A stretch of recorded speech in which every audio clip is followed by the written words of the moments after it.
शबाना नाज पहचान टीवी की तरफ से मैं दोबारा हाजिर हूँ एक नए सेशन के साथ आपके लिए नई इन्फॉर्मेशन लेके। आज का हमारा जो टॉपिक है वो बहुत ही ज़्यादा इम्पॉर्टेंट है। और इम्पॉर्टेंट क्यों है? क्योंकि बहुत सारे लोग सफ़र करते हैं इन कंडीशन में ऑस्टियोपोरोसिस। ऑस्टियोपोरोसिस या हड्डियों का भुरभुरापन होना, हड्डियों ब्रिटल बोन डिजीज़, ये एक साइलेंट किलर है जो कि बहुत सारे लोग जो है इसका शिकार होते हैं। ना सिर्फ पाकिस्तान, ऑस्ट्रेलिया, वर्ल्ड वाइड जो है ये बीमारी सबको इफ़ेक्ट करती है। और इसमें सबसे ज़्यादा जो है प्रॉब्लम फीमेल जो है वो इसमें ज़्यादा इन्वॉल्व होती हैं। इसके अलावा इसमें जो इसके दो टाइप की ये ऑस्टियोपोरोसिस है, ब्रिटल बोन और पोरस डिजीज। जैसे ऑस्टियो का मतलब होता है बोन्स, पोरस का मतलब पोर्स यानी बोन।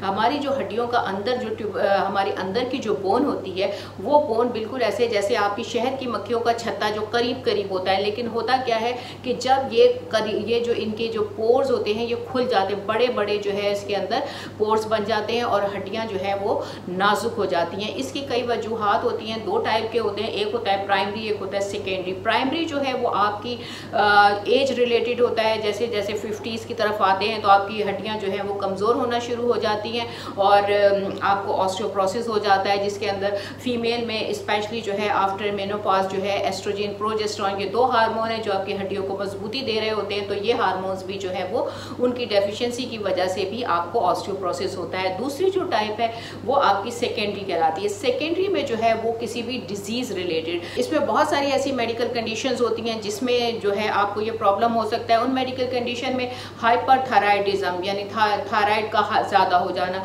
उसके में होता है। और वो ऐसी मेडिसिन जैसे कि वो लोग जो बहुत ज़्यादा कॉर्टिजोन या स्टेरॉइड इस्तेमाल करते हैं उनकी बोन्स भी जो है वो कमज़ोर हो जाती हैं।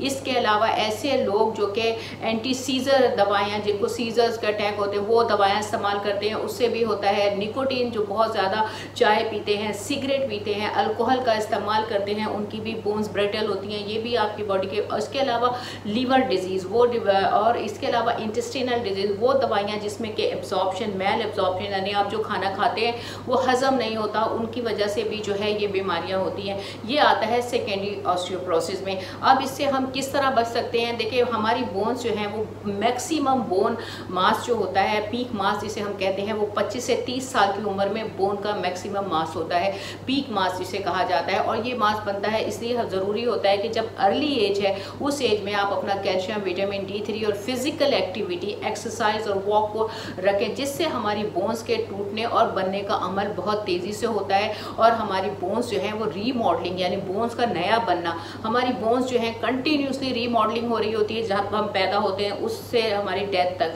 तो बोन्स, नई बोन्स बनती रहती हैं, तो उसमें ये अमल बहुत तेज़ी से होता है। अगर हम विटामिन D3, कैल्शियम इंटेक और एक्सरसाइज जो है वो कंटिन्यूस रखें तो हमारी बोन्स मजबूत होती हैं।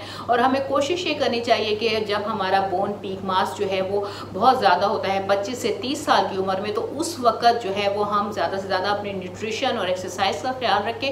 25 से 30 साल के बाद ऑटोमेटिकली बोन का पीक मास जो है वो कम होना शुरू हो जाता है।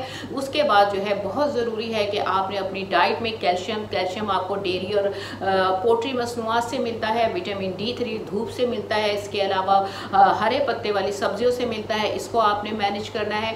वेट बेयरिंग एक्सरसाइज यानी वो एक्सरसाइजेस करें जिससे आपके पैरों के ऊपर वजन आता है, जैसे वॉक है, जॉगिंग है, रनिंग है, साइकिलिंग है। ये वो एक्सरसाइजेस हैं जब आपके टिश्यू बोन्स के ऊपर वेट आता है, जिसकी वजह से बोन की रीमॉडलिंग, नए बोन बनने का अमल ज़्यादा तेज़ होता है। शुक्रिया बहुत, इस वीडियो को ज़्यादा से ज़्यादा शेयर करें। और अगर